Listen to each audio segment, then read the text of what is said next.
So, welcome back to the Millionaire by Morning Show. We have with us today a guest by the name of Kevin Lepine. He is an entertainer, performer, actually, an award winning performer. Kevin, I want to welcome you to the Millionaire by Morning Show. Thank you so much. It's great to be here with you today. This is cool, man, because I want to say that you're the first performer that's come on the show.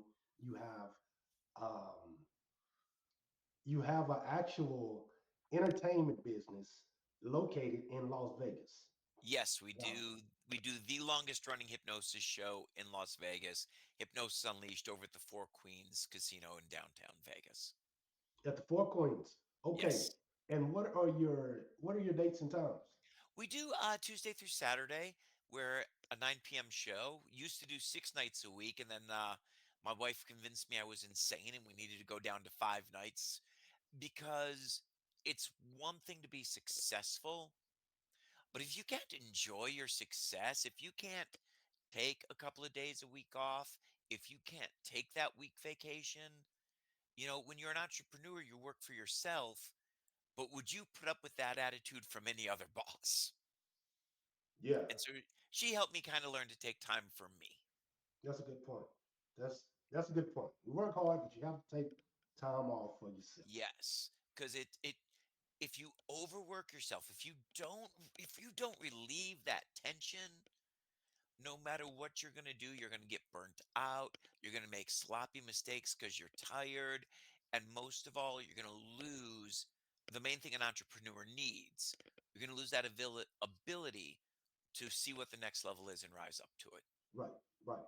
I 100% agree. So, Kevin, normally I start with, background about you during these Okay, conversations. But perfect. this time I am going to go a different direction. And because Las Vegas is a story within itself. So It it's part of is. your story as well. And I didn't grow up here in Las Vegas. I grew up in Detroit. It was Detroit. When I was about 25, I moved to New Orleans for about 5 years. Katrina sent me back to Detroit and spent another 5 years there. I've been headlining in Vegas now for about 15 years. Okay. And it's Awesome. it's been fantastic. And I've had the blessed ability to do my show in all 50 states, I believe, as well as internationally. But yeah, I mean, Vegas is its own amazing animal. It was always my dream was to be a Vegas headliner. And I knew in Detroit I could do a lot of things, but you can't be a Vegas headliner if you're living somewhere else. You right about that. You right about that, man. And it's a dream to come true. I mean, it's a It is. dream, and for those that it comes true for, like there's people who you know dream about it, but have Yep. have not made that happen. And honestly, let's talk about something a little bit weird because I know there's a lot of entrepreneurs who are going to be watching this show as well. And you're an entrepreneur, and we're going to say that you live in Ohio or Michigan or Wisconsin or anywhere else. And you see all of these other entrepreneurs on TV, on all of these major shows. You see them as guests here and there, and you're frustrated because, well, why am I not the one on TV? And I hate to say this, but it's because you don't live in LA or New York. If you want to be that person in the media, you have to go where the media can find you. And they're not going to find you 1,000 miles away. They're only going to find you if you're next door. I agree with that. You kind of have to go where the market is at. Yes, and that doesn't mean you can't get great press wherever you are. What I'm saying is if you want the opportunity for that next level of exposure, you have to ask yourself, am I going to get that exposure where I am? Or can my company, can my dream, can my whatever I'm trying to accomplish, could it allow me to go to one of those places for 3 months if if I do the homework in advance so that while I'm there for 60 or 90 days, I know I'm doing at least the following 5 or 6 things. Right. Have to have a plan. Yes, you cannot. Though I moved to Vegas for 6 months. 6 months turned into 15 years. Hmm. When I moved to New Orleans, I moved to New Orleans for 6 months. 6 months turned into 5 years. But it was because I had a 6 month plan with the option to grow. Right. But the last thing I ever wanted to do, I always vowed, and there I am, I'm living in Detroit. I want to be in New York. I want to be in LA. I want to be in Vegas. I want to be in all these places. But I didn't want to be there until there wanted me.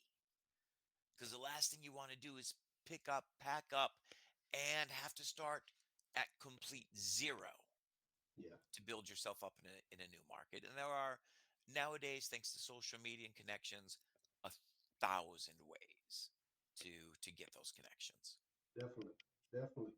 Um, Connections are paramount. Yes, sphere of So influence. with That you is, being in Las Vegas, right? yeah, You mentioned before we start recording that Vegas changes every 5 years. You've been there for always. 15, Yep. and so you've seen the changes come Oh about. yes. So, like, can you tell us in those? I guess there would be three different phases that you've seen. Oh yeah. Yeah. In fact, we'll go way back. When you thought about Vegas way back in the day, first it was the Rat Pack. Then it was the stand-up comics. Then it was the showgirls. Then it was the magicians. Then it became Cirque. And I mean I'm cutting a bunch of errors out of there, but just to kind of simplify. And I'm moved here, and we were in the middle of the Cirque era. And I was wondering to myself, I wonder what the next era is going to be, without realizing I moved at the transition. We were moving out of the Cirque era. We were moving into the nightclub era, where everybody wanted to go to the nightclub and be seen at the nightclub because, and I hate to say this, but TV, internet, it really does shape what people believe entertainment is. And once they see celebrities going to all these nightclubs, they want to get the picture of being at the same place their favorite celebrity was. And coming out of the nightclub era, we're coming into, so two eras crashed into each other because we've built all of these arenas. For the first time, Vegas can finally be the sports town it's always wanted to be. But there's not enough sporting events to fill all the arenas every night. So we've also become the event town for the world. We are now where you're going to see your favorite team, where you're going to see your favorite concert, where you're going to see your favorite festival kind of thing. So it's really, really scaled up to that. And now that's catching up. And Vegas is quickly learning it's got to make some changes.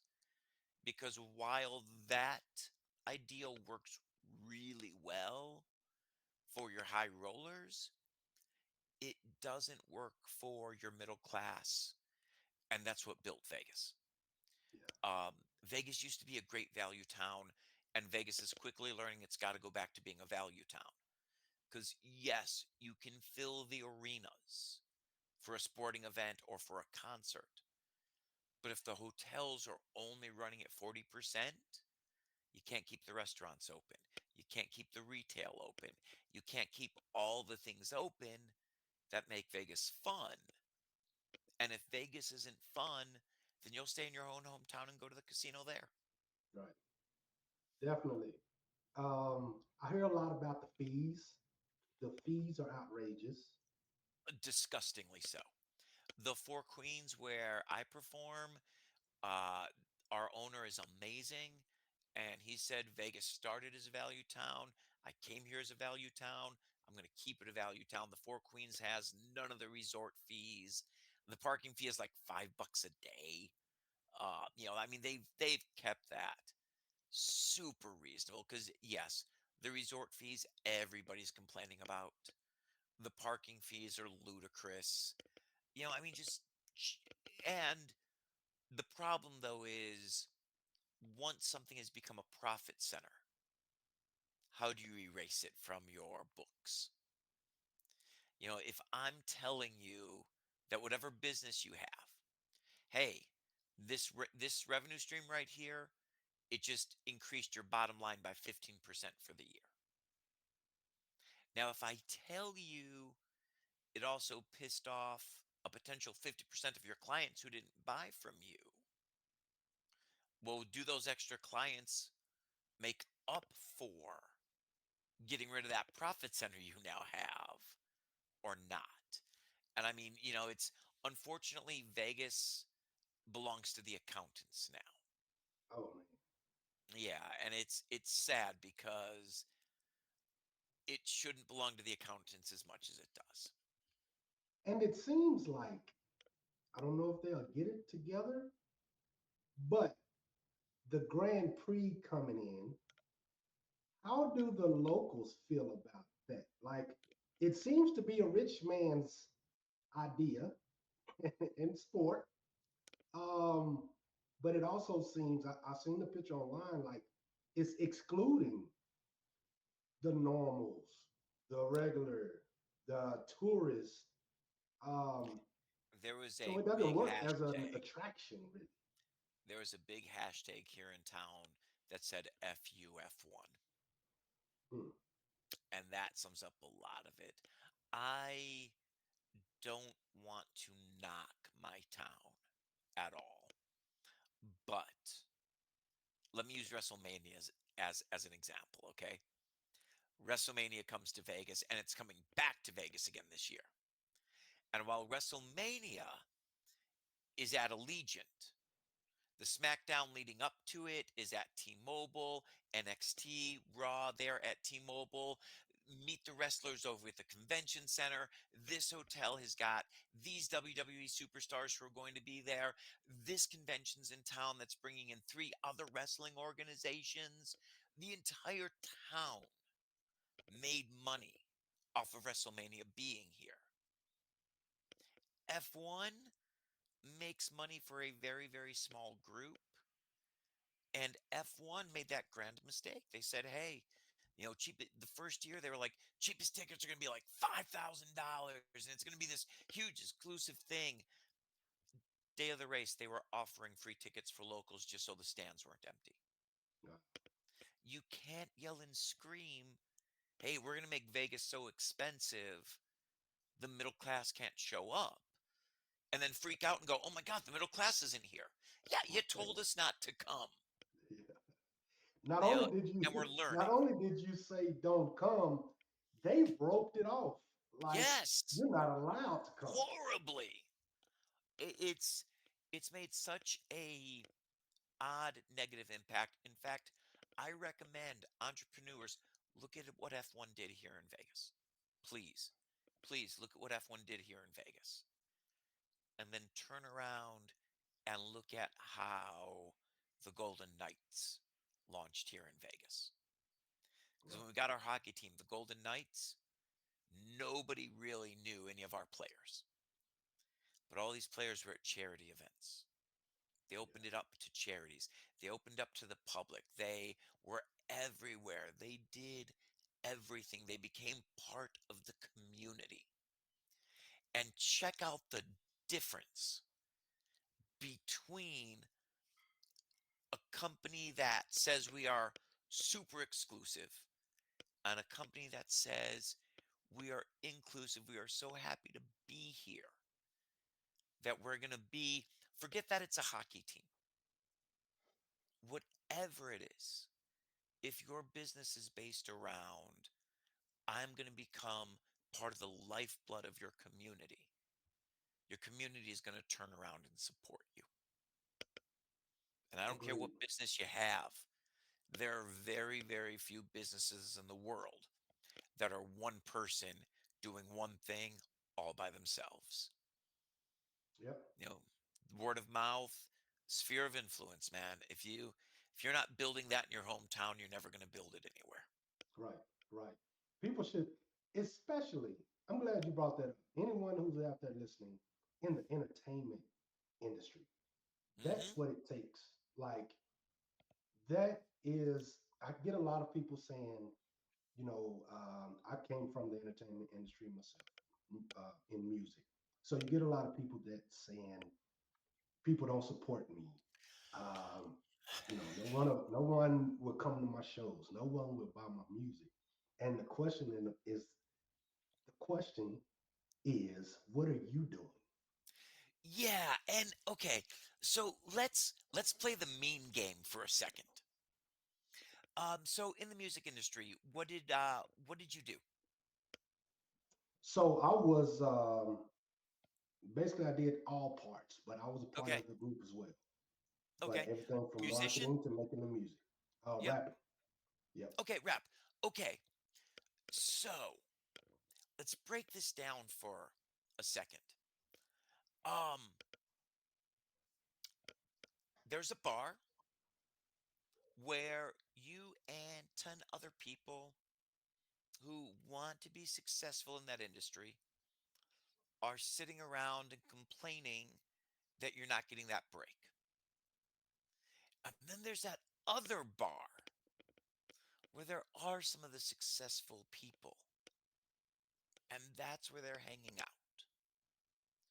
And the one thing I've learned, everybody who is successful knows there's more room at the top for people who want to be successful than there will ever be enough performers to fill those slots. But while we have our own security insecurity as performers, sometimes we're afraid to reach out to those next level people. But as soon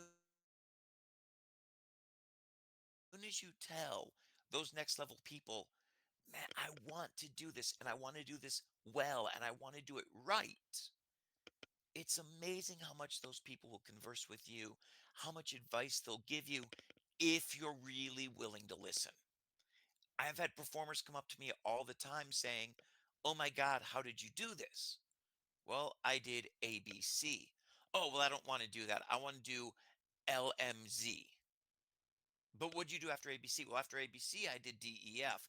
Oh, yeah. Well, after I do my LQZ, then I'm going to do Blue 47. Okay, fine. Go do what you want. You didn't want to listen to the answer. You just wanted me to tell you you're right. And I'm very guilty of that myself. But it's once you learn to drop that ego, reach out to those people because somebody knows somebody you need to talk to. If you're willing to listen, I promise you they're willing to talk. Yeah, that's true. Even in business, like with investors, if Yes, they see that you're serious, they you have investors that'll come along.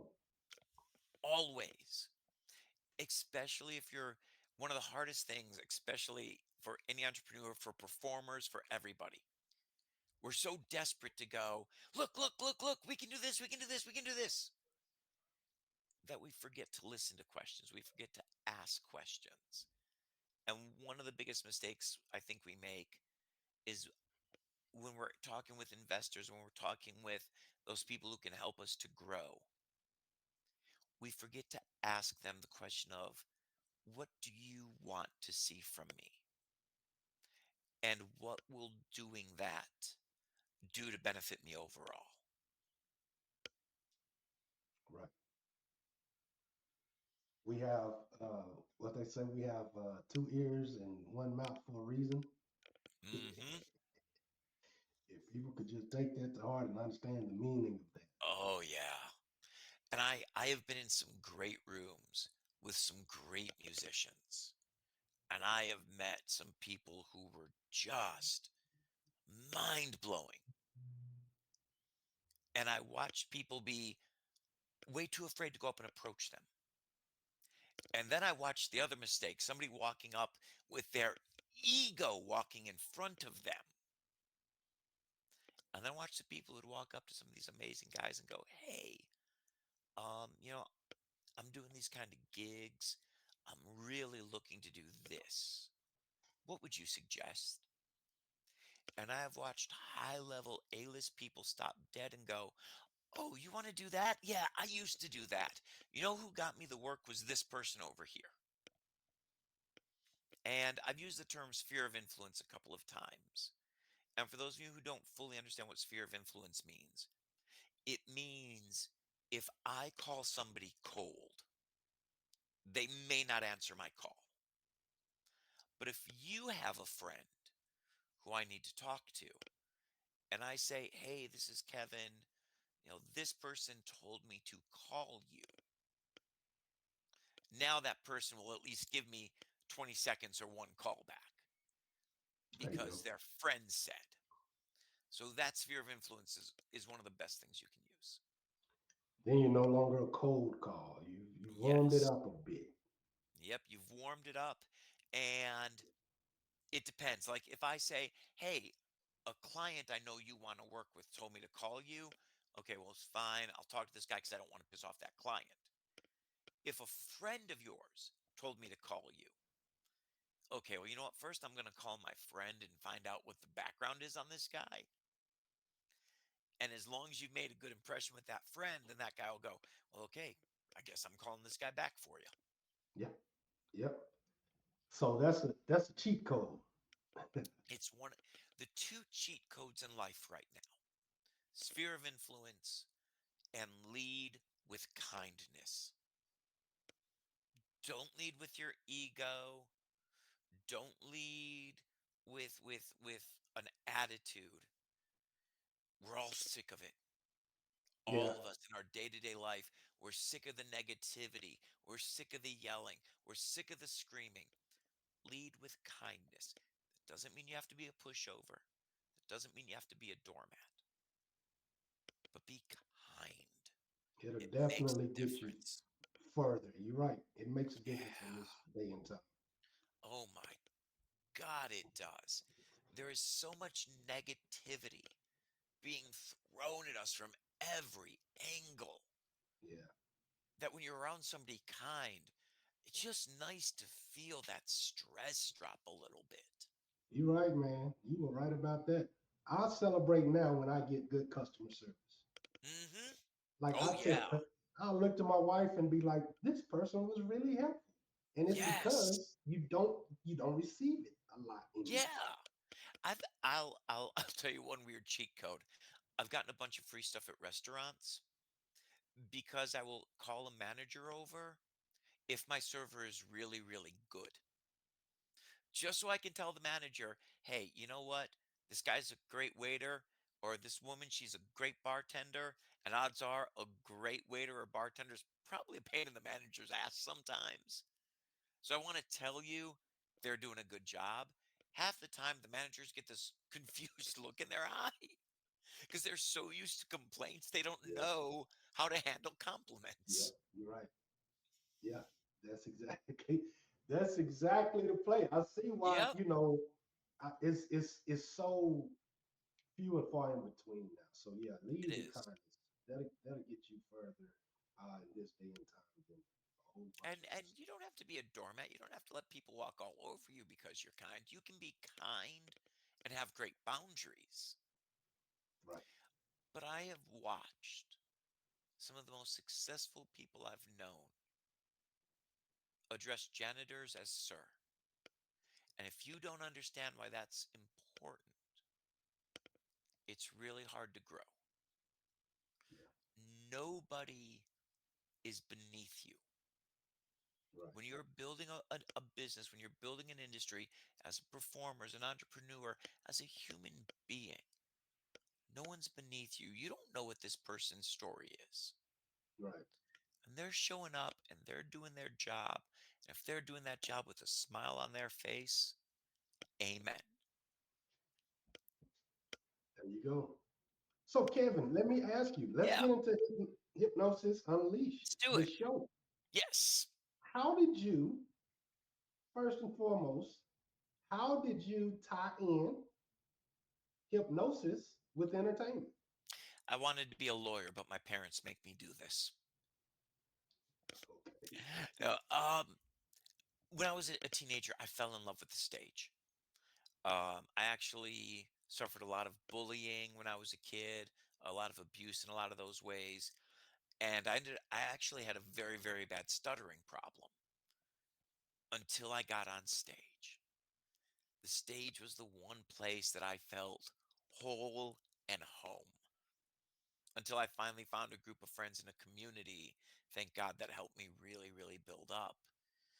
But, starting off doing plays, high school drama, From there, I got involved with an entertainment company when I was 16. I was Barney at your little brother's birthday. Or for copyright reasons, I was the large purple dinosaur at your brother's birthday party. And then doing that got me into clown work. Clown work got me into a little bit of magic. Magic got me into sideshow. When I was like 20, I started working with some hypnotists. They got me enrolled in a course for social workers, and the hypnosis just kind of started taking off and growing and growing and growing. And the weird thing was when I saw my first hypnosis show, I didn't like it. Most of the hypnosis shows I saw when I was starting off said, "I'm a jerk and I'm going to make you look like an idiot." Hmm. And I had a great group of performing and writing friends around me, and they said, "Well, what do you want to do with a hypnosis show?" I said, "I want to write a show that says I have something really fun and interesting to share with you. And if you walk up on my stage, I'm going to make you look like a superstar." And when that became the point of the show, it just kept growing and growing and growing. Right. And I Awesome. was fortunate. I started off in Detroit, started doing regional shows, had a 6-month contract in New Orleans that turned into 5 years. That also started me on my first major touring production where we toured colleges and comedy clubs. And then I ended up doing the corporate market for a number of years. That took me worldwide. And then I had the opportunity to come here into Vegas, and I ended up just meeting the right people. And I had one opportunity, and that opportunity turned me into a headliner. Cool. Cool story, man. And So, and I will tell you this, everything that I've said up till this point, when I had the opportunity to work in a hypnosis show here in Vegas, before I had the opportunity to take it over, I asked the guys who ran the show after about 3 months. I asked the scariest question I've ever asked. Why me? hmm, Every other hypnotist have walked through these doors. Every other hypnotist said they would have killed to have what I'm having. Why me? And they said, "You were the first to ask questions, yeah, not tell us how you would do it differently." right. More of the same. Keep it Hmm. simple. There you go. Yes. So, if you could, without anyone knowing what exactly it is that you do, and haven't watched the show on YouTube or anything, Yep. been to a show, how would you explain it? Can you paint us a picture? Yes. A hypnosis show, you have two options. When you go to a hypnosis show, you can sit back and laugh your head off all night long, or you can volunteer to become hypnotized, be the star of the show for the night, and have the time of your life. I spend the first 10 minutes of the show telling jokes, talking about what hypnosis is, just so you have a little bit more of an understanding. Because people have, these fears. Well, I'm going to be unconscious. I'm not going to know what's happening. All these bad things are going to happen. No, no, no. You're going to come up here. You're going to relax. We're going to give you suggestions. Those suggestions are going to seem like second nature to you, and we're going to make you look amazing. You're going to have the time of your life. And there's a third experience. So you're in the audience, you're watching these strangers up there, it's hilarious. Or you're lucky you sent somebody up from your group, and not only are you watching these strangers on stage, but you're watching your strangers and Uncle Fred up there on stage, who's doing these stuff that he would never just normally do. Sounds awesome. Yeah, That and the whole sounds goal of awesome, it man. is to hypnotize you. When I hypnotize you, I want to bring out that star personality that's in you. And it's different for everybody. So for some people, as you know, you're getting a read on their personality, I'm going to have you do way bigger stuff. Some people, even their biggest parts of their personality are a little bit more internalized. So I'm going to do some stuff that's a little bit smaller, but more based on your personality. And you're going to look like a star for that as well. Can you? I'm just curious. This is something I'm curious about. Can you take during a hypnosis something like that? Can you take an introverted person and kind of make them more someone who would naturally, be extroverted and kind of bring it out of them? All of the time. In That's fact, cool. strangely enough, they're one of the types of people who go into the fastest because they walk up and they have this attitude of, well, I don't know if this is going to work, but I'll try. Yeah. And because they've gotten rid of these preconceived notions, they don't overthink it. And then when they find themselves in that state of hypnosis, they can't come up with a reason why not to do something. As long as it isn't something that really kind of violates who they are. Mhm. Like it sounds like a good idea at the time. And I always make the point when I'm waking them up before we get to the end of the show is, you know, you are going to remember everything that you've done. You're not going to be embarrassed by any of it. You're going to realize that if you could come up from the audience and do everything you've done up here tonight, then you can achieve anything you want to achieve. You can accomplish anything you want to accomplish, and you have every reason to be proud of yourself for Yeah. everything you've done up here tonight. Yeah. I could see a person once you open your mind, it's hard to close it. Yep. I And agree. my goal is if you're an introvert walking up there on stage, then maybe you're just 1% less of an introvert. And maybe you feel just 1% more confident trying something a little out of your comfort zone. Right. And Yeah. maybe that grows and grows and expands for you. Yeah. I can see that happening. So where's the best place to get tickets? You can go to vegashypnosisshow.com. You can see pictures from the shows. We we we post and paste a lot of pictures online because the biggest question we get is, oh, well, do you use plants? Do you use actors? Nope. It's different people, different volunteers every night. Go on the website, vegashypnosisshow.com. You'll see hundreds of pictures. We post different videos all the time as well. So you can see what it's going to look like when you and your friends become stars on my stage. Awesome. And where on social media can they find you? Facebook, most of it is under Hypnotist Kevin. I tried to make it simple. My Facebook, my Instagram, my TikTok is all Hypnotist Kevin. I think my ex is that as well. I don't know. I kind of got off of that one for a very long time because that one just doesn't seem happy enough for me to be on. Right. Yeah. I, I understand. It is the pick I of social media. I hate to say it, but with your social media, while you don't really want to just create an echo chamber for your own thoughts and ideas. You do want to hear different ideas, different thoughts. But man, some of the best advice I got, and this happened during COVID, was go through your social media. And if you notice that there is something that keeps popping up, that honestly, it doesn't make you think, it doesn't make you wonder. All it does is make you unhappy. Get rid of it, Get rid of it. delete it, block Yeah. it, whatever. Yeah. You don't need something shooting negativity into you. All day, every day. Yeah. So I mean, somebody once told me in business, 80% of your problems come from 20% of your clients. And as soon as you get rid of that 20% of your clients, you can find better clients. Right. Same with social media. Right. Social media, honestly, 80% of it's great. The 20% of it that's dragging you down, that's stressing you out, that's making you unhappy, delete it. You It's pretty don't simple. have to keep it on there. You're not Yeah. required to. Let it go. Pretty simple problem to fix, if you ask me. Yeah.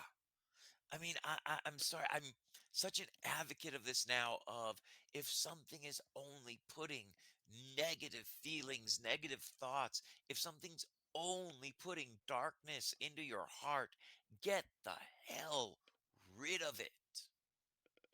That's right. I can agree with that. Yes. We'll We all be need happier. more Vegas, more Mhm. of um the atmosphere. Yes. I like going to Vegas to walk around and just people watch. Yeah, And oh god, yes. And it's it's such great people watching. yeah, right. It's You like know, it's nothing to do. There's nothing special about it. but it still gives you a feeling of there's people all around the world here at the same time that I am, And and if we are enjoying this together. you do the right version of people watching and you find an area, you will see all walks of life sitting together, laughing and having fun. I actually developed a weird social belief one night. Um, this was back when I still used to gamble before I lived here full time. But I'm sitting at a table and there were 8 people at this table, and it was 8 very, very different walks of life. 8 very obviously political, social, very, very different points of view. And everybody at that table was winning that night. And so, you know what? No one cared about each other's differences. Yeah, yeah, Everybody was just all happy and excited because we're all winning. And it really gave me this belief that the more we focus on what do we all have in abundance, what can we all do to lift each other up, the negativity slips away. that's right. That is definitely that is definitely a belief that like Yeah. we all need to be trying in some shape, form, or fashion to lift each other up. Yep. That's the only thing that's going to get rid of a lot of the negativity that is going on Yes. in the community days. And I think that's why we see so much negativity out there, is because negativity can divide you. And here's the weird thing, without getting like conspiracy theory. Negativity can divide you into a group that I can sell a product to. Yeah, If I use negativity to divide you, then I can tell you that you need this one product yeah, because that's why you don't have something somebody else has. right, right. But if I share abundance with you, I can't divide you. You don't need it. Exactly. You don't need to be sold something when you feel complete and whole with yourself and the world around you. There you go, Kevin. So We're going to yes, leave it there. that's my conspiracy theory. Spread I, kindness. I, I, I don't think like I think that can be put to a test. I don't really think that's a Yes. conspiracy theory. I actually think Mhm. that that can be tested, and studies done on that. Yes. So I believe that myself. But yeah, man, I want to thank you for coming on the show It's today. my Thank you for the greatest pleasure. Let me know conversation. when you're coming to Vegas. We'll continue this conversation live. I surely will. I surely will. And I usually come once a year. Oh, perfect. Um, so yeah, it's getting into that time. I really like to I do a conference or something like that when I'm there. Yep. Well, So and honestly, there are a lot of fun conferences here in town. Like I go and attend conferences. Like earlier today, I was actually at the International Souvenir Show, and you're gonna meet some cool people who you're like, oh, wait a minute, that's what these are. Like they're yeah, like, especially if you're an entrepreneur, check out some of these shows. There are some really cool things. it is. It is. I can attest to it. I'm gonna say this last thing. I was in Vegas. This is to me just how the world works. I was in Vegas at a conference, flew up there by myself, and didn't know anyone, and went to the conference. And as we was having the dinner that was set up for us, it was you do talk to people that Hmm. are strangers, but the guy that sat right next to me, I'm from Fort Worth. Introduced myself to him. He's from Dallas. Oh, So nice. So you're yeah, neighbors. we're neighbors. So there Yeah. we had something in common. So I just want people to, get out of your comfort zone, travel. There's no telling who you may meet and run into, and you have something in common. It's pretty I simple.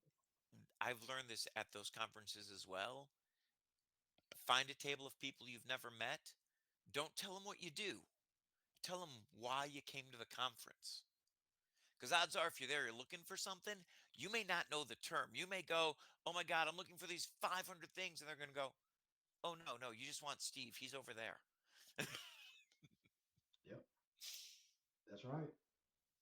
Well, Kevin, I introduce you to as many people as I can when I Pleasure. know that they're going to Vegas. And for me, when I come down, I want to come watch the show. So I Sounds would perfect. I'll have a ticket appreciate the waiting invite. for you. Okay. All right, man. Well, you have a great night and You much too. success to everything you do from here on out. Best of luck.